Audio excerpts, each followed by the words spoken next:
নমস্কাৰ, আজিৰ মিনি ব্লগটো আগবঢ়াইছোঁ ঘৰতে হৈ যোৱা মনসা দেৱীৰ পূজাৰ কিছু দৃশ্যাংশ। মোৰ বিয়াৰ আগত এই মনসা পূজা ঘৰত কৰা হৈছিল। ঘৰত অনুষ্ঠান হ'লে মনটো যে ইমান ফূৰ্তি লাগে। এয়া পুৱাৰে পৰা সকলো লাগি গৈছে যা যোগাৰ কৰাত, আৰু এয়া মোৰ জেঠাই চাহ দিয়াত ব্যস্ত। পুৱাই চাহ একাপৰ খুব প্ৰয়োজন, গতিকে প্ৰথমে কাম কৰি থকা সকলোকে চাহ একাপ দিয়া গ'ল। আৰু এয়া আমাৰ পুৰোহিতো আহি পালে। কাহিয়ে পূজাৰ বেদী সজাবলৈ আৰম্ভ কৰিলে, আৰু লগতে ময়ো তেওঁলোকক ইটো সিটো আনি দিয়াত সহায় কৰি আছিলোঁ। আৰু এয়া মাহঁত এতিয়া ৰেডি হৈছে আমাৰ পানী তোলা পৰ্বলৈ। অতীজৰে পৰা মনসা পূজাৰ এটা নিয়ম আছে যে পূজাৰ আৰম্ভণিতেই পানী তুলিব লাগে। গতিকে সেই নিয়ম অনুসৰি কাষৰে নদী এটাত আমাৰ ঘৰৰ পৰিয়াল সকলো পানী তুলিবলৈ গ'ল, আৰু লগতেই আমাৰ ওজাপালি সকলো গৈছিলে। আচলতে দৰং জিলাৰ এক সুকীয়া আৰু অন্যতম পৰিচয় এই ওজাপালি।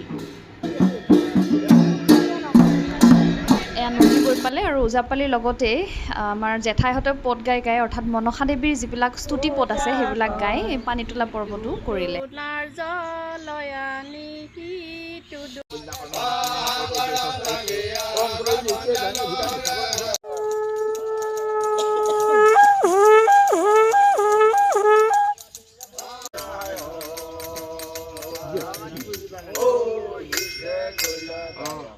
লক্ষী আৰু কুবেৰৰ এখনে চাবা এই এথোক আছে।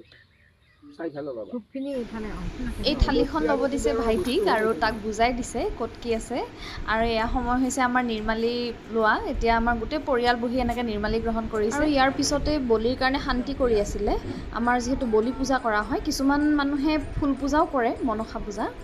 আৰু তাৰপিছত সকলোৱে চিৰা দৈ এনেকৈ খাইছিলে। ময়ো যি খাবলৈ লৈছিলোঁ সেয়া অকণমান দেখুৱালোঁ।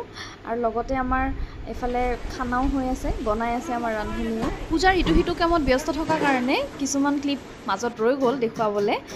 আৰু এয়া হৈছে আমাৰ দৰঙীয়া ভাষাত যদি কওঁ তেতিয়াহ'লে ওজা উঠা, অৰ্থাৎ ওজাপালিয়ে মনসা দেৱীৰ পদ গাই এনেকৈয়ে ওজাপালি প্ৰদৰ্শন কৰে শেষত, আৰু পূজাখনৰ সামৰণি মাৰে। আৰু এয়াই আছিলে আজিৰ মিনি ব্লগ।